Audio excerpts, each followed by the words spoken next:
o poder da oração perseverante. Abre a sua Bíblia, Lucas 18, a partir do verso 1, Jesus nos ensina como nós devemos orar. Se esses 21 dias nós falamos sobre os milagres de Jesus, hoje, quarta-feira, eu vou falar de duas parábolas que Jesus nos ensina a orar. Lucas 18, a partir do verso 1, eu vou ler na tradução NVT, Nova Versão Transformadora.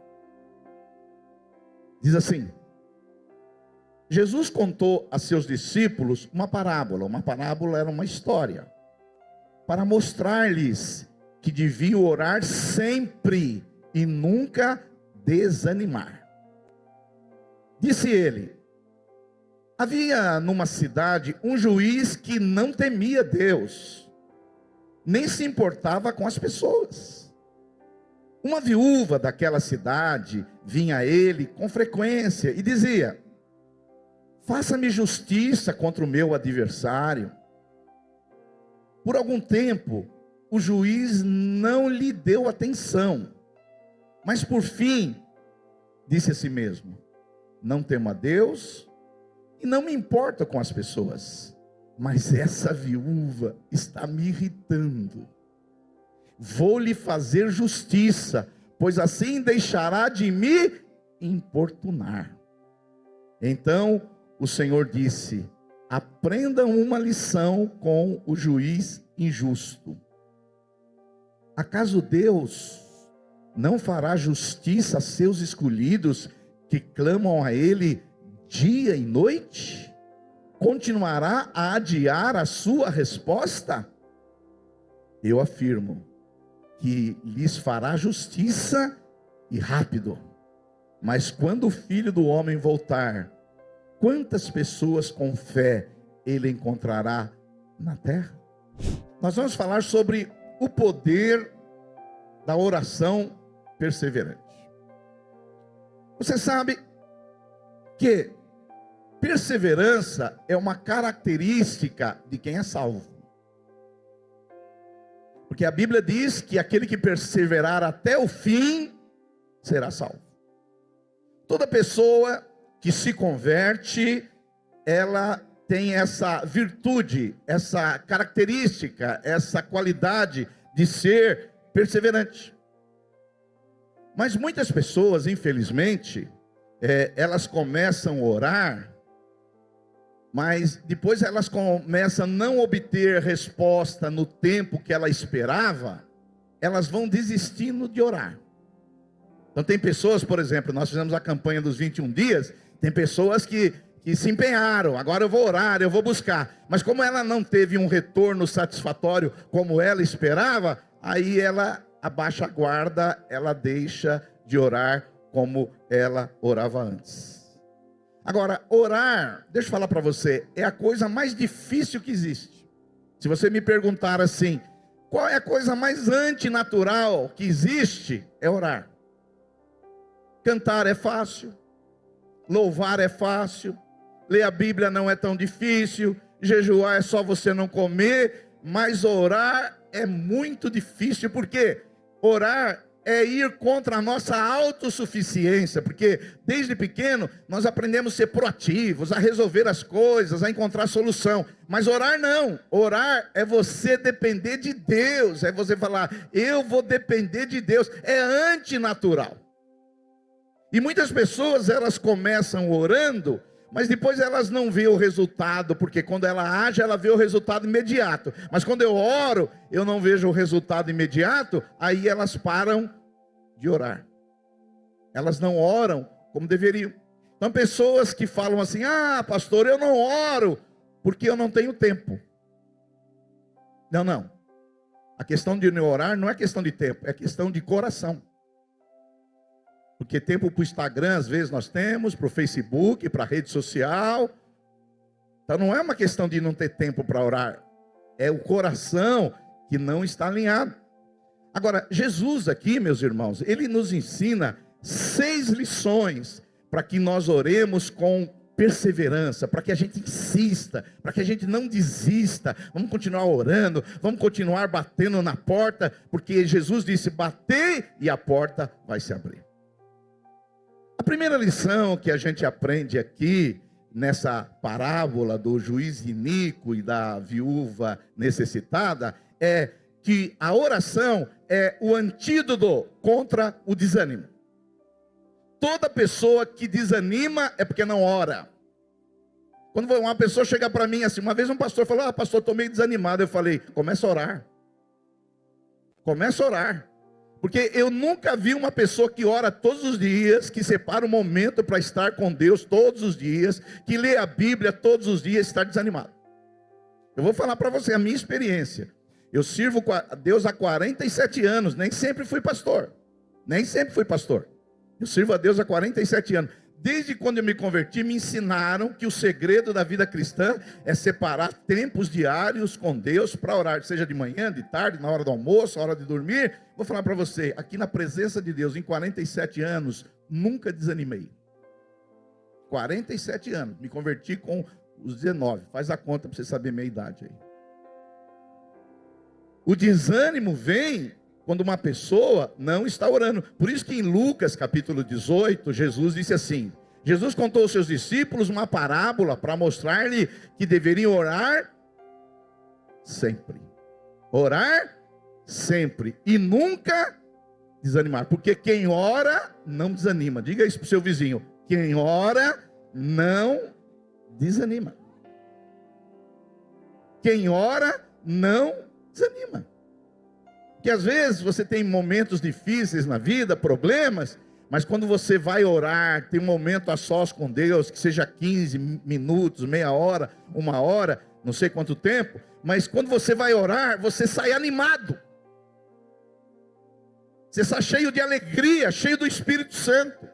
Então, o desânimo vem, meus irmãos, quando falta oração. Então, o que nos leva ao esmorecimento, ao desânimo, não é a oração, mas a falta dela. Quando falta a oração, o desânimo vem. Quando nós deixamos de orar, nós somos suplantados pelo desânimo. Quando falta oração, nossa vida, parece que nós somos esmagados, os problemas aumentam. Sem oração, nós perdemos o poder espiritual, o vigor espiritual. Porque muita oração, muito poder, pouca oração, pouco poder. Nenhuma oração, nenhum poder. É oração.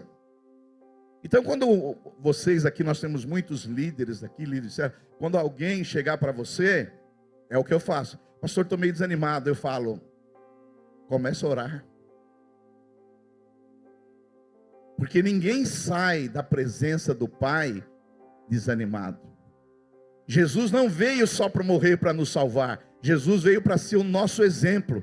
E Jesus orava tanto para ter intimidade com o Pai, que um dia os discípulos falaram para Jesus assim: ensina-nos a orar. Por que os discípulos pediram para Jesus: ensina-nos a orar? Porque ele orava.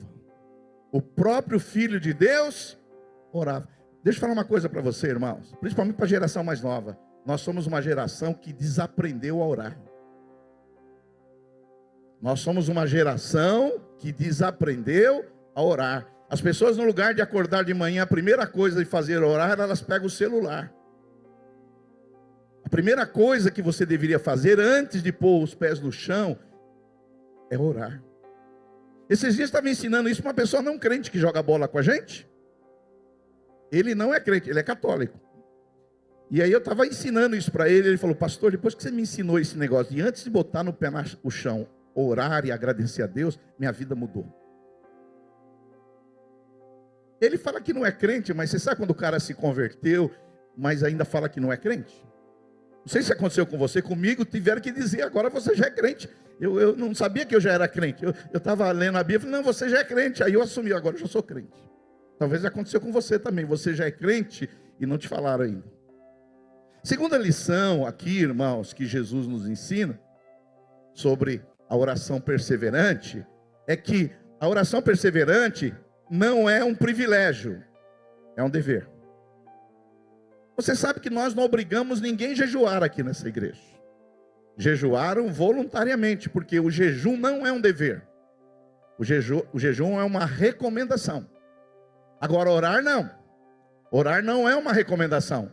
Orar é um dever. Olha só o que Jesus disse em Lucas 18:1. Jesus contou a seus discípulos uma parábola para mostrar que deviam orar, que eles deveriam fazer o quê, irmãos? Fala alguma coisa. Deviam orar. Ou seja, orar não é privilégio, é um dever. Tem dia que eu sinto que eu devo orar. Tem dia que eu falo, hoje eu vou orar. Mas tem dia que eu não sinto nada. Mas aí eu oro, sabe por quê? É um dever. É um dever. Por exemplo, amanhã você vai acordar. Tem dia que você acorda disposto a trabalhar, sim ou não? Mas tem dia que você não tem disposição para trabalhar. Mas por ser um dever, você vai. Por quê? É um dever. Todo crente tem esse dever de orar. Por quê? Oração, além de ser um grande privilégio, que nós temos comunhão com nosso Pai Celestial, Jesus nos ensinou a orar assim: Pai nosso que estás nos céus. Jesus falou, olha, ore para o Pai de vocês que está no céu. Quando você ora, eu pelo menos tenho essa sensação, você vê que você não está à mercê desse mundo, você não está à deriva desse mundo, você tem um Pai Celestial que controla todas as coisas, que Ele é soberano, que Ele mantém todas as coisas, Ele é o Criador, Ele é o preservador, Ele é o sustentador de todas as coisas. E quando você fala, puxa vida, é esse Pai que é o meu Pai, aí você sai muito animado, diga glória a Deus, aleluia. Então, a oração, antes de ser um privilégio, a oração é um dever. Diga aí para o seu vizinho, orar é um dever. Lá em João 15, verso 5, Jesus disse assim, sem mim nada podeis fazer. Oração é reconhecer que não temos a força em nós mesmos. Quem ora vive como, quem não ora vive como se pudesse caminhar sozinho. Eu não sei como tem pessoas que se dizem cristã, sai de casa sem orar. Eu não sei como você consegue dirigir nesse trânsito aqui, sair de casa sem orar. Eu entro no carro, já começo a orar. E se passa um motoqueiro, aí eu intensifico a minha oração. Lá em Colossenses capítulo 4, verso 2, a Bíblia Sagrada vai dizer assim, perseverai, olha só, no imperativo, não é apenas um privilégio, é uma ordem, perseverai em oração, velando nela com ação de graças. Então nós temos o dever de orar, nós devemos orar todos os dias e orar sem cessar, diga glória a Deus. A terceira lição que a gente aprende aqui nessa parábola, sobre a oração perseverante, é que oração não é um pedido de um desconhecido a um magistrado injusto. Por quê? Em Lucas capítulo 18, verso 2, meus irmãos, diz assim, disse ele, Jesus, havia numa cidade um juiz que não temia Deus, nem se importava com as pessoas. Uma viúva daquela cidade vinha a ele com frequência e dizia, faça-me justiça contra o meu adversário. Olha o verso seguinte, o verso 4. Mas por algum tempo, o juiz não lhe dava atenção. Mas por fim, disse a si mesmo, não temo a Deus e não me importo com as pessoas. Mas essa viúva está me irritando. Essa viúva está me amolando. Eu vou lhe fazer justiça, pois assim deixará de me importunar. Então o Senhor disse, aprendei uma lição com o rei injusto. Então, essa parábola que Jesus nos ensina sobre orar sem esmorecer, orar sem desanimar, fica claro um contraste entre a viúva e os escolhidos de Deus. Jesus não diz aqui que essa viúva é o povo de Deus. A viúva era anônima, era desconhecida, era desprotegida. Nós não, nós somos filhos de Deus, o nosso nome está escrito nos céus, pertencemos à família dele. Essa viúva aqui não tinha acesso ao juiz. Essa viúva, ela não conseguia falar com o juiz. Nós não, nós temos livre acesso ao trono da graça por meio de Cristo Jesus. Quando nós oramos, nós chegamos ao trono da graça. Essa viúva, ela não tinha um amigo algum no tribunal, nenhuma influência. Nós temos um Pai, Jesus Cristo é o nosso advogado e o nosso intercessor. Diga glória a Deus.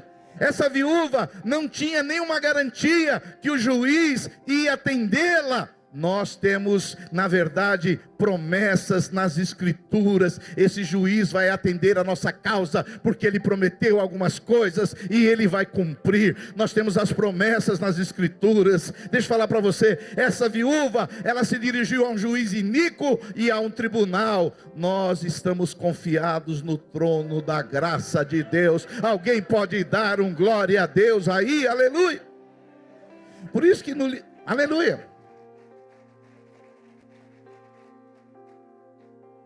Por isso que no livro de Hebreus capítulo 4, somente o verso 16, diz assim: assim, aproximemo-nos com toda a confiança do trono da graça, onde receberemos misericórdia e encontraremos graça para nos ajudar quando for preciso. Deixa eu te falar para você, por causa de Jesus, nós temos acesso ao trono da graça de Deus. Não servimos a um juiz iníquo, malvado, perverso. Nós, quando oramos, tem um juiz gracioso, maravilhoso, e que vai fazer justiça sobre nós. Deus vai fazer justiça sobre você. Se você tem orado, tem buscado, creia que Ele é um Pai misericordioso, que atende as orações dos seus filhos. Aleluia. Alguém pode dar um glória a Deus aí?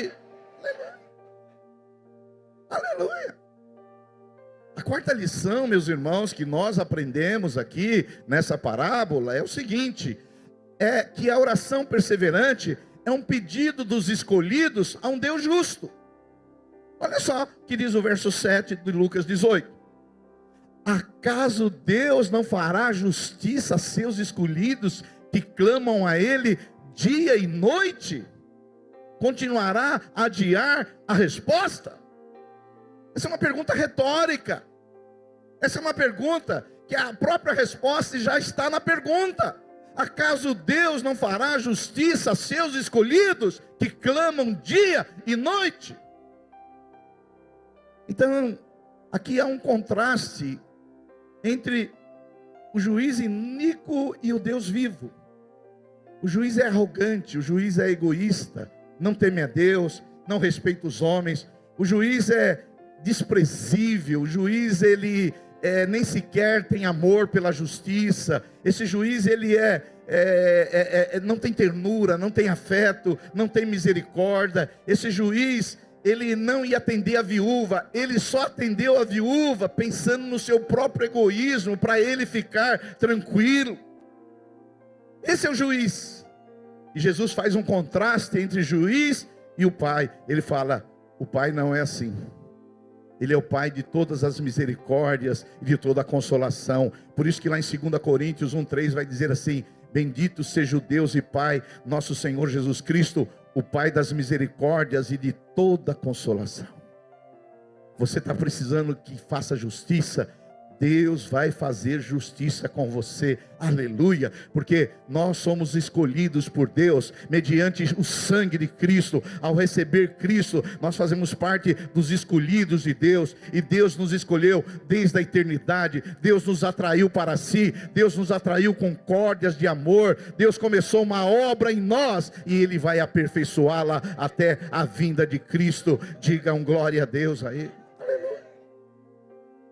Então nós temos algumas lições aqui na Bíblia Sagrada, que a gente aprende por que nós devemos orar, meus irmãos, sem esmorecer, sem desanimar. Se o pedido não foi atendido nos 21 dias, você vai orando, clamando noite e dia, e Deus vai fazer justiça. A quinta lição, são 6 lições que a gente aprende nessa parábola dita por Jesus, é que a oração não é atendida conforme a agenda dos homens, mas segundo a vontade soberana e suprema de Deus. A Bíblia diz assim, olha só, Lucas 18:7: acaso Deus não fará justiça a seus escolhidos, que clamam a Ele dia e noite? Continuará a adiar a sua resposta? Olha o que Jesus diz no verso 8: eu afirmo que ele lhes fará justiça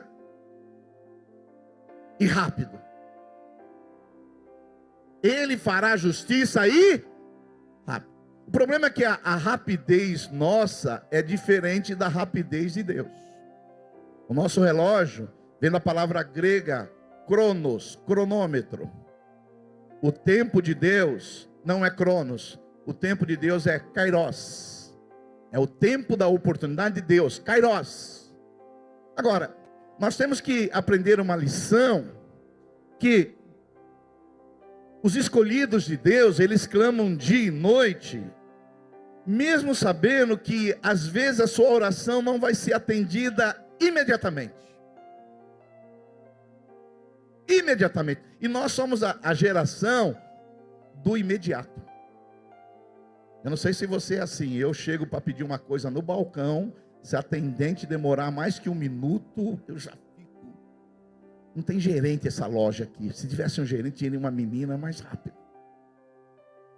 Eu me lembro uma vez que eu viajei para Salvador, a participar de um congresso, e levei minha família, meus filhos, em Salvador. Se aqui em São Paulo a coisa funciona um pouquinho mais rápido, na Bahia é um pouquinho mais devagar. Eu sei que tem baiano no nosso meio, mas faz parte da cultura, eles são mais tranquilos. E a minha filha chegou no aeroporto de Salvador e pediu um cappuccino. Só que a atendente, ela foi lá conversar com a outra e ficou conversando. Ela falou: pai, esses baianos são tranquilos demais. Eu falei: é você que é paulista e estressada. Os paulistas são tudo estressados, não é? O baiano, ele é mais tranquilo. E nós, como somos a geração rápida, e se você, que nem o pastor Jefferson, tem moto, aí... Quanto tempo em Santo André? Para mim chegar em Santo André, 30 minutos. Não, quanto tempo?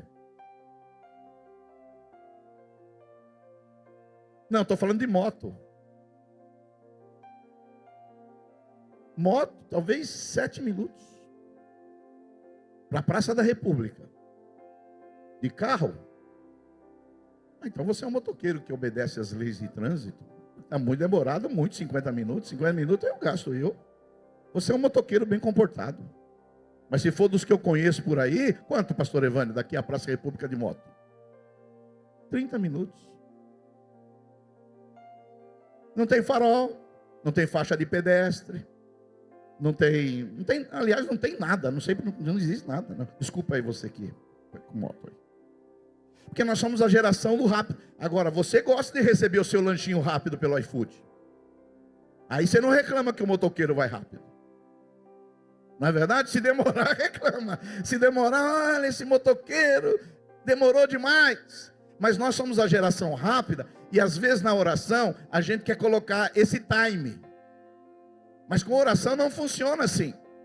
Não é? Esses dias eu estava lendo um livro sobre intercessão. E o autor estava dizendo que o nosso problema é que nós somos os crentes guepardo. Crentes guepardo. O que é o guepardo? O guepardo é um animal da savana africana. Não sei se você sabe, mas é o animal mais veloz que existe. Ele chega a 110 km por hora. 110 km por hora. Só que o guepardo tem um problema. Ele chega a 110 km por hora para pegar a presa. Só que se ele não conseguir pegar a presa, ele esmorece, porque ele não tem resistência. Então nós somos que nem o crente guepardo. A gente chega na oração e jejum a 110 km por hora.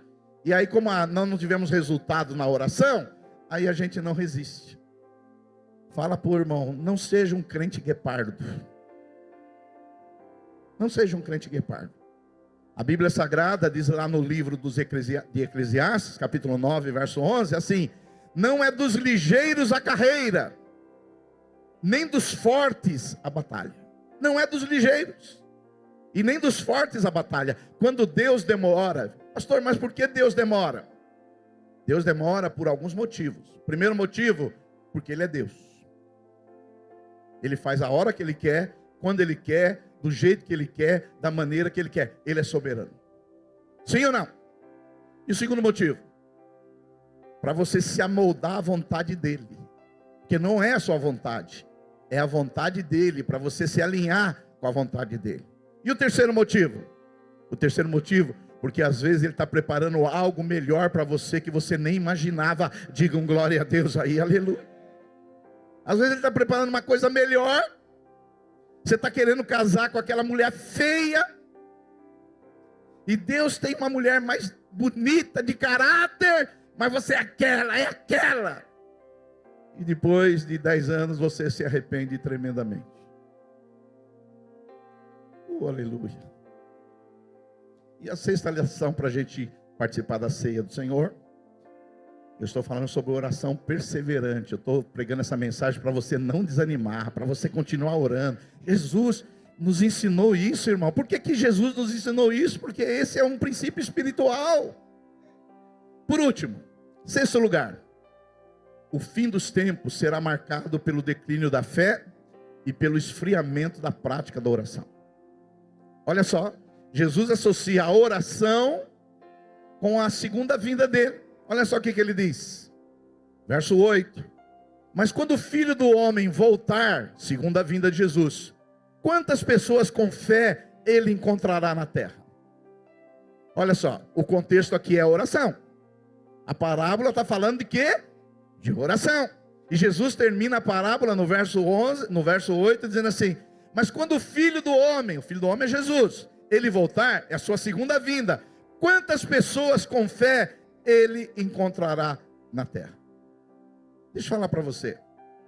Tem muitas linhas escatológicas sobre a vinda de Jesus. Tem muitas linhas teológicas. Você que estudou teologia, você sabe que tem muitas linhas teológicas. Muitas.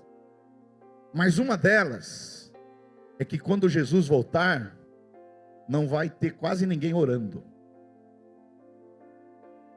Uma das linhas teológicas é que a igreja, na volta de Jesus, vai estar muito debilitada, muito frágil. Alguns até acreditam que na volta de Jesus a igreja vai estar em frangalhos. E deixa eu falar para você. Eu sei que a turma aí gosta de vender cursos do Apocalipse e criar sensacionalismo sobre o livro do Apocalipse, mas deixa eu falar uma coisa para você. Uma das evidências da volta de Jesus é o povo não estar orando. Isso aí você nunca viu num curso da internet. Uma das evidências da volta de Jesus, um dos sinais, não é terremoto, não é tsunami, não é pandemia, é o povo deixou a prática da oração. Por isso que Jesus, lá em Lucas 17, 26, é uma página antes na sua Bíblia, ele diz assim: quando o Filho do Homem voltar, será como no tempo de Noé. Naqueles dias, o povo seguiu a sua rotina de banquetes, festas e casamentos, até o dia que Noé entrou na arca e veio o dilúvio que destruiu a todos. Agora outro exemplo: e o mundo será como no tempo de Ló. O povo se ocupava dos seus afazeres diários, comendo e bebendo, comprando e vendendo, cultivando e construindo, até o dia que Ló deixou Sodoma. Então o fogo e o enxofre ardente caíram do céu e destruíram a todos. Sim, tudo será como sempre foi, até o dia que o Filho do Homem for revelado. Então deixa eu falar uma coisa para você. Eu sirvo a Deus já faz 47 anos. Eu nunca vi uma geração que ora tão pouco quanto essa. Eu nunca vi. Eu nunca vi uma geração que ora tão pouco quanto essa. Não conheço. Me converti numa época, no final da década de 70, que havia muitos movimentos de oração. Os jovens oravam, os homens oravam, as mulheres oravam, os adolescentes oraram. Mas essa geração é uma geração que desaprendeu a orar. E eu vou dizer para você, esse é um sinal da vinda de Jesus. Uma geração que desaprendeu a orar. E Jesus, ele dá dois exemplos da vinda dele, tanto de Ló como Noé. E nós estamos vivendo parecido com isso. Muitas pessoas, por que não oram? Porque começaram a orar. Mas como não obtiveram os resultados esperados, elas pararam de orar. Elas não estão orando como oravam antes. Por isso que eu vou falar para você, um crente que ora, nunca desanima. Às vezes você vai orar, você não vai ouvir a voz de Deus, mas continua orando. Às vezes você vai orar, não vai ver resultado nenhum, continua orando. Porque uma hora, o trono da graça vai se abrir diante da sua cabeça. E as bênçãos dele vai recair sobre você, em nome de Jesus. Fica de pé no seu lugar, em nome de Jesus.